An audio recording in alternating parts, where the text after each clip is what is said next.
But the rice thing, and Bill Clinton apologized for it, he wanted to sell rice to the Haitians. And by introducing Arkansas rice below prices of rice produced in Haiti, it killed the rice industry in Haiti.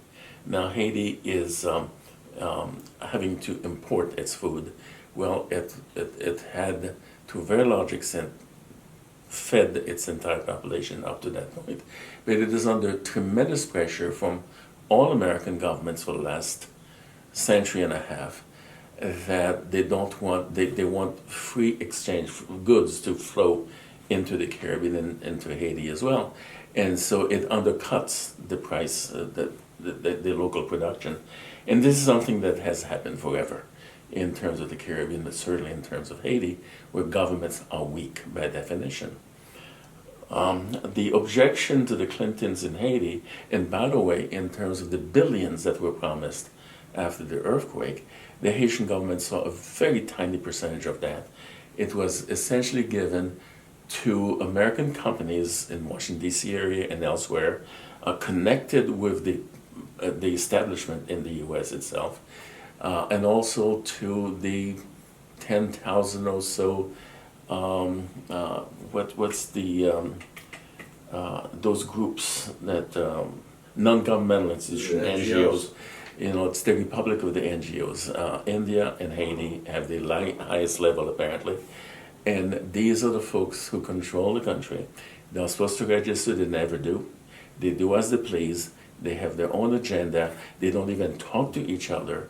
And so they're replicating all kinds of things. And they are essentially trying, I guess, converting Haitians to become good Americans, essentially. There are schools, for instance, in the middle of the country, and a friend of mine was telling me about that, where the American flag, a Haitian school, schools for Haitians, the Haitian flag is not allowed. The American flag is not. They're not allowed to sing the Haitian national anthem because it is named, it doesn't say anything about that. It's named after our George Washington, Jean-Jacques Dessalines, and he had killed a white, so he was a very evil man. So you cannot sing the national anthem. And this is in a free independent country that's been independent for more than 200 years, where these people, and you better become a Protestant, you better become an evangelist.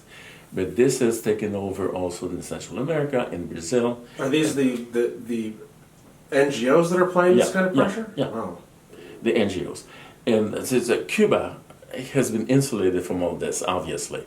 But in Haiti and many of those other places, these people have free reign of the country.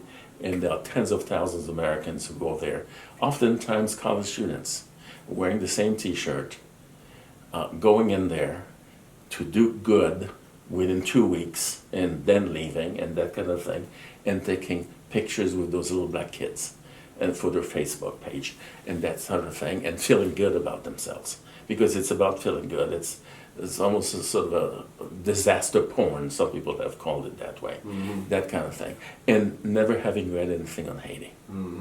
They don't know anything about it. They don't speak the language. They're not interested in knowing about it. Haiti has the most interesting literature in the Caribbean area.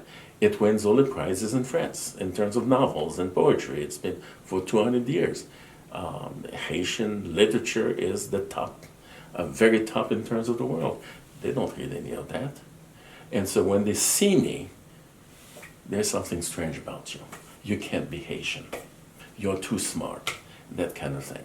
Because we are not comfortable with that kind of Haitian. Yeah, that sort of thing. And so it's, you know, that's what they want to see, that's what they want to hear. They want to see people beneath them. That's essentially what is happening. And Bill Clinton apologized for having destroyed the rice industry because they were selling us Arkansas rice.